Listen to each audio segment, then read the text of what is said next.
It's week 2 of my Summer with Lisa Kleypas challenge, and now I'm doing the very first official Wallflowers book, Secrets of a Summer Night. Welcome to my channel, Mama Needs to Read Romance, because after the millionth reading of Cat in the Hat, you really need to spice things up. Here we are, week 2. I finished Again the Magic last week, and I had so much fun making the video. Feel free to check it out. I've got it linked above. That's the prequel to the Wallflowers, which I say is at least as important as book 1. Here we are. I'm going to start out with just a quick synopsis, and then I will let you know when I start getting into spoilers. I'm going to be reading it throughout the week. This is a vlog, I guess. I'm still learning all of this. So come and join me. If you've never read it before, read along with me. If you've already read it, I hope this is a great opportunity for you to relive all the magic. At the end, I'm also going to rate it, and I'm also going to tell you what song I think is the best theme song for Simon and Annabelle. So, quick synopsis if you've never read this book before. Again, this is the first official book of the Wallflowers series by Lisa Kleypas. We meet the 4 Wallflowers. We've got Annabelle, who is the main character of this one. She is poised and charming, the most gorgeous gal in the land, but she has no dowry, so nobody wants to be with her. Someone who does actually want her is Simon Hunt, he's new money. And everybody thinks he's rude, basically. He's brash, he's arrogant, he's had to push his way through to get what he wants. And right now what he wants is Annabelle. Annabelle's convinced, though, that Simon would only want her as a mistress, and she wants to be a wife. She wants to do the honorable thing, but she's running out of options because she doesn't have any money. Her mother and her brother Jeremy are in desperate need after her father passed away from a heart ailment about 6 or 7 years ago. So she's in trouble, and she's going to be 25 next month, which is spinster time at this day and age. We have 3 other gals that are the Wallflowers as well. They meet one night at a ball, and none of them have any names on their dance cards. They're just sitting there, and they decide to band together. Annabelle's their first project. Now, let me tell you about the other gals. We've got Lillian, who is the headstrong, probably leader. She's the alpha of the group, and she's got a lot of opinions. She's an American gal. She's got plenty of money, but she doesn't have any of the culture that the English men are looking for. So she's in need of some help. Lillian and her sister Daisy will give Annabelle beautiful clothes, kind of spruce her up a bit, if Annabelle can teach Lillian and Daisy the ways of English society, which is what they need. Daisy, the youngest one, she's Lillian's little sister. She's the dreamer. She's the bookish gal. She is adorable. She's petite. And then we have Evie, the red-haired girl. She has a stutter. She comes from kind of a background of people that are, I suppose, considered lower class at the time. And she does have some money, but we're going to find out that her family has not been treating her well, and they want that money to stay with them. They don't want her to get married off. But she's so shy, and her stutter doesn't help, but she's lovely, and her fiery red hair, she's just the sweetest thing. So you just go to love all these girls right away, and you just want to see their plots succeed, that they're each going to help one another find a husband before they become spinsters. There's also a villain in this book. We have Lord Hodgem, who is using Annabelle's mother. He's not even taking her as a proper mistress. He's just coming over and sort of using her, and then he'll pay off some of the bills. And he's an old, disgusting guy who now is starting to set his eyes on Annabelle. So we are very hopeful that she can find somebody so she doesn't have to deal with the Lord Hodgems of the world.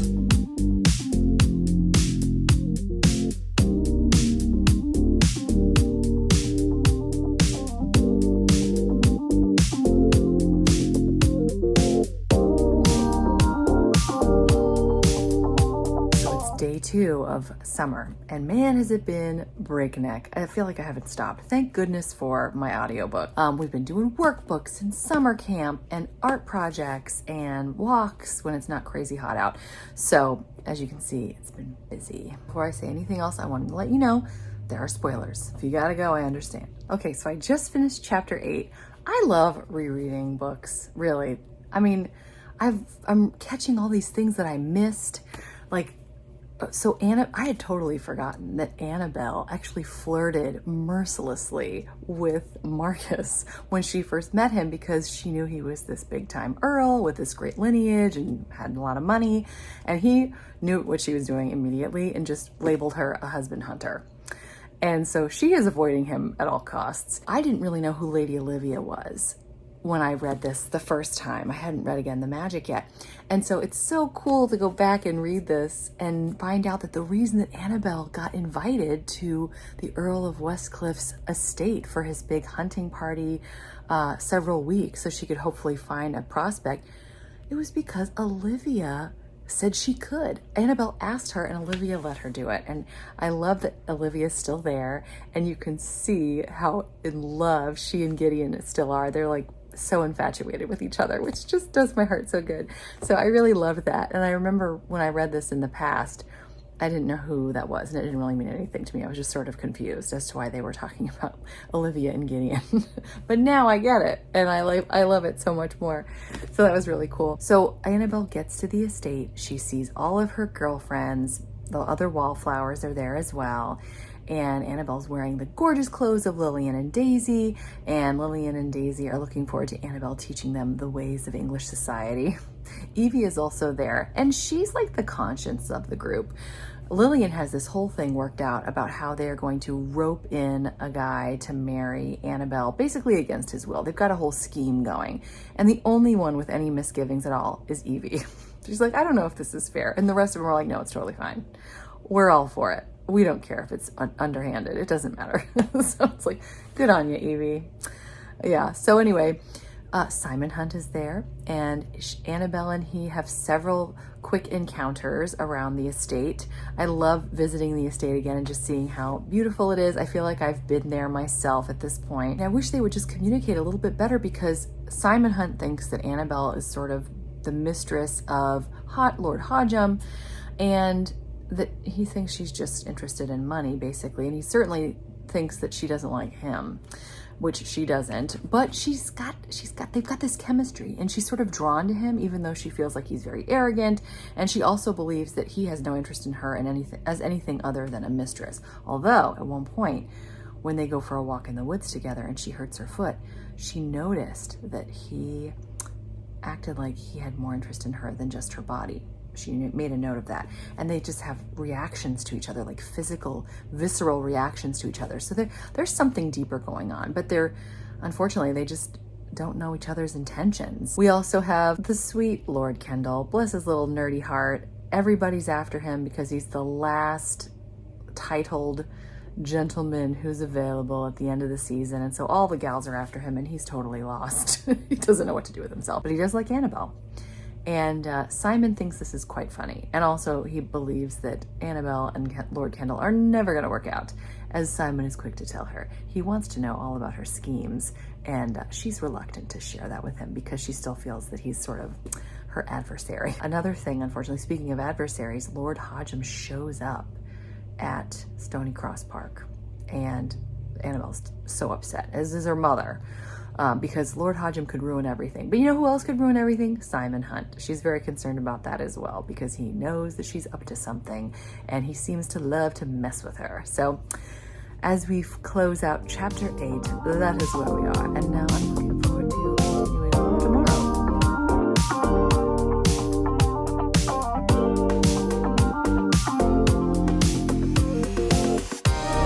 Just about through chapter 12. It's been crazy. There's so much going on this summer, but I've been listening a lot of my audiobook, and as much as happening in my life, it feels like there's not as much happening in the book. Oh, I want to show you too. Here's all the wallflowers. So cool. Annabelle, Lillian, Evie, and Daisy. I got this from Hello Lovely because it was suggested by another one of the ladies that I just love on YouTube, another booktuber. Anyway, I have no sponsorship or whatever of Hello Love. Anyway, so back to the book. Annabelle, Evie, these gals right here, they do rounders in knickers. They go find a meadow and they're playing basically like baseball or cricket, but it's called rounders. And they take off their dresses because they're just too cumbersome. And so they're wearing their underwear and they're playing baseball. And the Bowman gals, Lillian and Daisy, they don't seem to be bothered by it. Evie wants to be more outgoing like them, but Annabelle has major misgivings. And then her fears are realized when Marcus and of course Simon Hunt show up on horseback, and Simon has some major feelings for Annabelle. But there's mortification shared by all the gals, although Evie thinks it's quite funny. And Marcus comes out as really irritated with Lillian, which is interesting when you think about what goes on in the next book. But yeah, sometime during that game, I think, we're about to discover at the end of chapter 12 that Annabelle has been bitten by a snake. Somehow she didn't notice, but she's really ill by the evening. And Simon, after the dinner, well, they have an interesting conversation. She says, "What do I have to do to keep you quiet?" And he's thinking, and she says, "I will let you kiss me." And he was like, okay. He thought she maybe would offer him a dance or something. But she's getting so ill because of her snake bite. Well, Simon realizes that there's something really wrong. And so he comes to her aid. He's her knight in shining armor, and he carries her upstairs and takes care of her. So he's so sweet and just the kind of guy you'd want around in a time like that.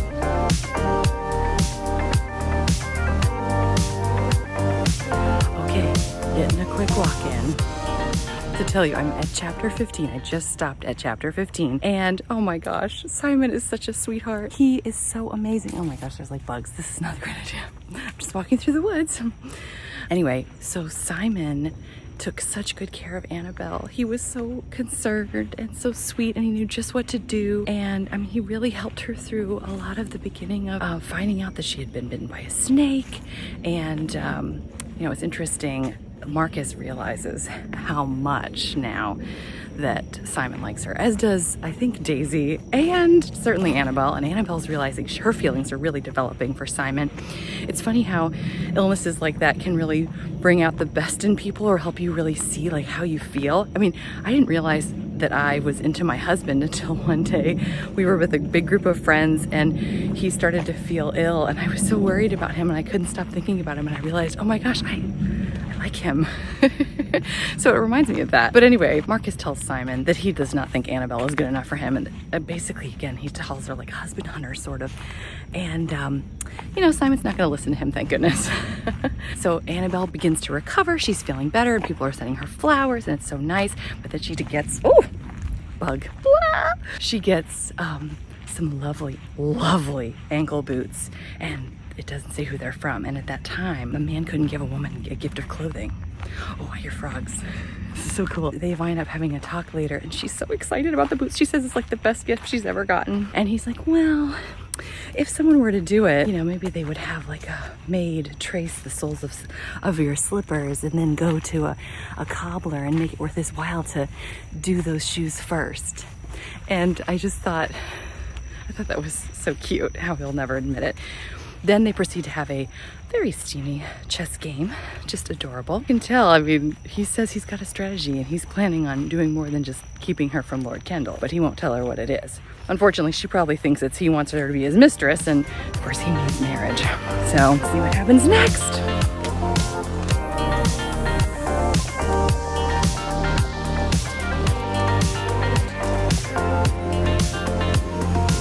That was me trying to get gifts together for Father's Day, which is tomorrow.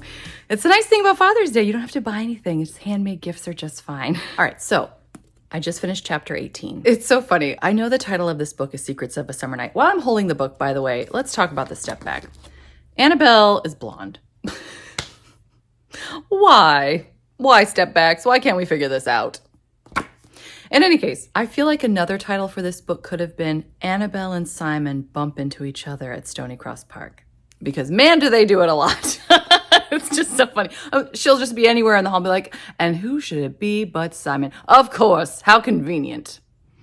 Anyway, Annabelle winds up having a lovely romantic one-on-one dinner with Simon, who she figured would probably want to be with all the other guests, but he's so happy just to be with her. They have a wonderful conversation where they learn a lot about one another. And then basically he professes to her that he is ready to take her as a mistress, because remember, he believes that she is Lord Hodgem's mistress. And she's basically told him, I would never marry you. So he's like, well, I'll take what I can get. In his mind, he's going to offer her being his mistress. He said he will give her anything she wants. But for her, that's a slap in the face, because what she really wants is for him to propose. So again, it's like, oh, I just wish they could communicate better. But she gets really offended and she tries to leave. And in a last effort to keep her around, he apologizes and gives her this incredible kiss. But then, he realizes that things are crazy. I mean, she gets very upset with him even after that. And He decides to leave briefly, and she misses him while he's gone.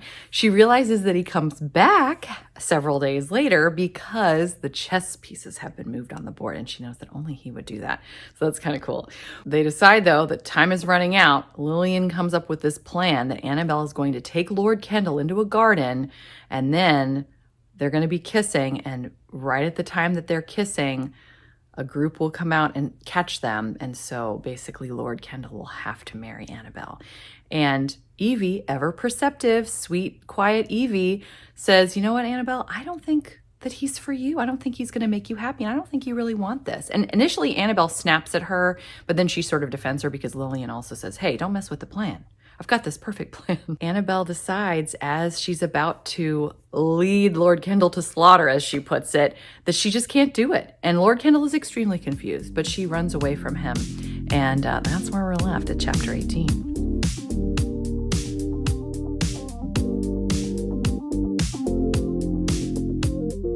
Okay, so I just finished the book. Where we left off, Annabelle is wandering around the garden, and you'll never believe who she bumps into.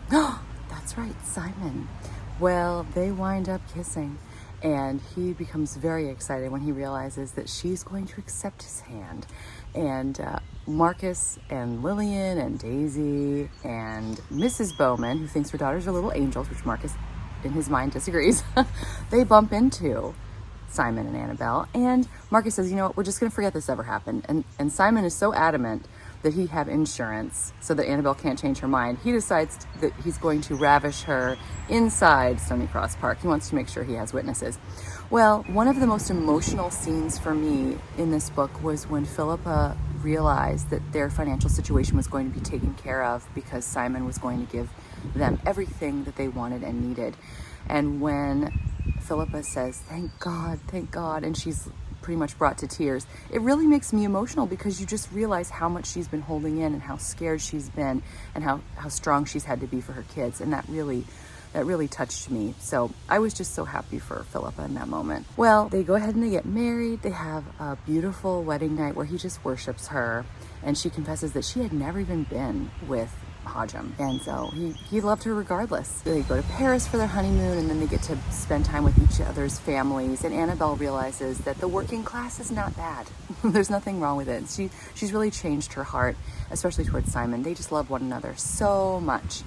But I will say, there's a lot of romance and being swept away, but I did find him mildly irritating when he would sort of pressure her like she's finishing up a game and he decides he wants to make love to her, or he's taking the pins out of her hair after she asked him not to because he needs to ravish her. And for me, that would be annoying. That would be a deal breaker. I'm like, come on, not right now. Oh, okay, so at this point the book gets pretty crazy. Annabelle's mother actually stabs Hodgem when he comes over, and Jeremy has no idea that anything was ever going on between Philippa and Hodgem. Annabelle takes care of Philippa, and Simon goes to Hodgem's house, and he said, you better pretend that this was a stomach ailment, because if you don't, you're going to hear from me. So he's her hero yet again, coming to save the day of her family. So we discover that the foundry where Simon goes frequently is a very dangerous place. They're doing ironworks, and it's very hot and loud. It's a crazy factory, and Annabelle's very nervous about it, but she's able to convince him to let her go. Well, while she's there, a terrible accident happens, and Simon takes her from the building and tells her not to go back in, but he goes back in to save people because, again, he's a hero. But he doesn't come out. So she can't imagine life without him, and she goes in there to try to rescue him. And who does come to the aid? Marcus becomes the hero of the day yet again. Back in again the magic. He saves the day by taking Aileen in the carriage overnight to be with McKenna. Now he's going into a burning factory to pry his good friend out of harm's way, and he would have died for sure. Marcus makes up with Annabelle. Simon is saved, and they have the most beautiful moment. I love Lisa Kleypas is such a beautiful flowery writer, and the things that they say to one another in Simon's bed while he's recovering, it's just so beautiful. Just, I can't love you anymore, like it's just too much, maybe if I only loved you by half measures. And they just love one another so much, you just want to swoon there at the end. So yeah, so I didn't get a chance to tell you yet, the song that I associate with this book is you may laugh, Hero by Enrique Iglesias. And I say that because they are the heroes for one another throughout this book, Simon and Annabelle. And I love the first lines of the song, "Would you dance if I asked you to dance?" Because initially she won't, but then once they're married, they have some beautiful dances together. But they're really heroes for one another. And I've linked the video in my description box in case you'd like to hear the song and see Enrique Iglesias hamily overact and blink more times than anyone has ever blinked in the history of the world. Also, I would give this book 4 stars. It's a very great story. I love that it sets up the Wallflowers, so obviously it's fantastic, but it did lose 1 star because I was not a huge Simon fan. As I said, he was kind of annoying some of the times and how, not aggressive, what's the word I'm looking for? Just stubborn that he was, especially when he wanted to get with Annabelle, and I just found that annoying. So had to lose a star for that. Not my favorite hero in the stories, but he was a good guy overall. So there you have it. So what did you think of this book? Where would you rank this in terms of the other Wallflower series? Are you excited for the next one? It happened one autumn, which is of course between Lillian and Marcus. It's going to be very fun. I'm looking forward to doing that with you guys next week. I hope you're enjoying what you're reading and that you're doing well. Thanks so much for hanging out with me this long. You should get a medal. Take care. Thanks so much. Bye.